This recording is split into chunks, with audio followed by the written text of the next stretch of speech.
मराठा समाजाला ओबीसीतून आरक्षण देण्यासाठी तुमचा होकार आहे का? फडणवीसांचा पवार, ठाकरे आणि पटोलेंना हा थेट सवाल करण्यात आलाय। मराठा ओबीसींना झुंजवत ठेवलं जातंय असा आरोपही देवेंद्र फडणवीसांनी केलाय। तर आज महाराष्ट्र प्रदेश भाजपचं पुण्यामध्ये अधिवेशन सुरू आहे आणि या अधिवेशनामध्ये देवेंद्र फडणवीसांनी हा थेट सवाल केलाय। जरांगे पाटलांना माझा सवालच नाहीये, माझा सवाल उद्धव ठाकरे, शरद पवार साहेब आणि नाना पटोले यांना आहे।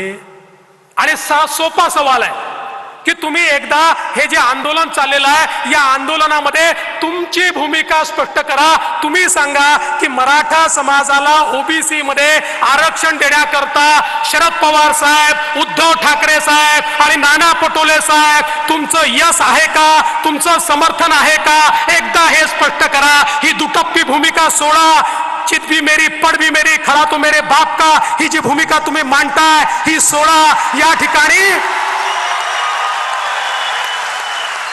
मराठ्यांनाही वेडं करायचं, ओबीसींनाही वेडं करायचं, दोघांनाही झुंजवत ठेवायचं, दोघांनाही भांडत ठेवायचं। अरे आम्हाला तर शिव्या खायची सवय आहे, आम्ही घाबरत नाही। आणि समाजाला न्याय देण्याकरता किती शिव्या खाव्या लागल्या तरी आमची त्याची तयारी आहे, पण तुमचा बुरखा फाडल्याशिवाय राहणार नाही।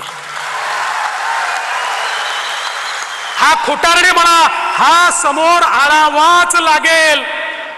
आणि हा जर आला नाही, ये पब्लिक है, ये सब जानती है।